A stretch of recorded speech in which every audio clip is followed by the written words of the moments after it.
পুরুষরা আসেন, পুরুষরা, মহিলাদেরকে এখানে যাইতে দেওয়া হয় না, তো আপনারা থাকলে বুঝবেন না, একটু আপনারা সাইডে থাকেন।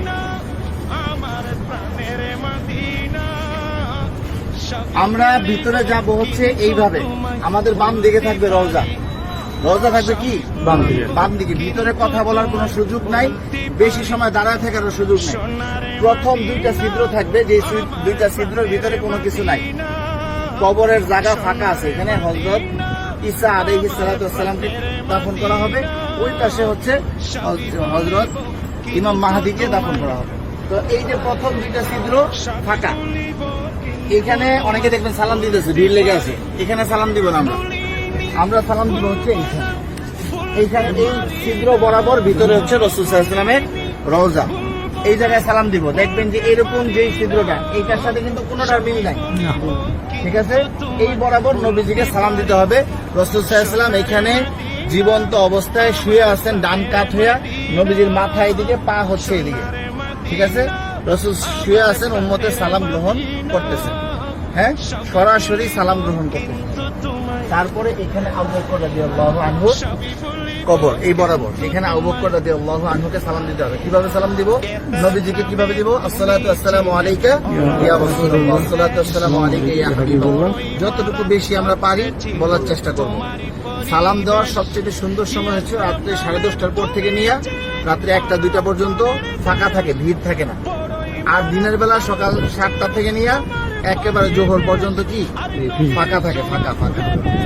আসরের সময় থেকে নিয়ে এশারের পর পর্যন্ত কি থাকে? ভিড় থাকে। যত বেশি পারেন নবীজিকে সালাম দিবেন।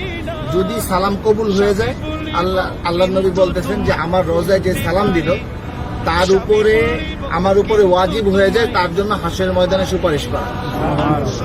আমার সালামটা যদি গ্রহণ করেন নবীজি, তাহলে আমাদের এইটা নাজাতের উসিলা হয়ে যেতে পারে। যাই হোক, বলতেছিলাম এই বরাবর আবু বকর রাদিয়াল্লাহু আনহু, আবু বকর রাদিয়াল্লাহু আনহু মাথা এদিকে, পা এদিকে, নবীজির মাথা এখানে, রাসূলের পা এই পর্যন্ত আসছে, রাসূলের শরীরের ওই পাশে হচ্ছে কি আবু বকর রাদিয়াল্লাহু আনহু, আবু বকর রাদিয়াল্লাহু আনহু ঘাড় বরাবর হচ্ছে হযরত ওমর রাদিয়াল্লাহু আনহু, উনি আরো ওই পাশে, ঠিক আছে?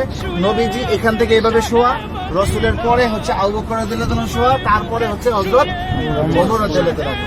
এইখানে হযরত ওমর রাদিয়াল্লাহু আনহুকে সালাম দিতে হবে। তো এইখানে নবীজিকে সালাম দিব আমরা।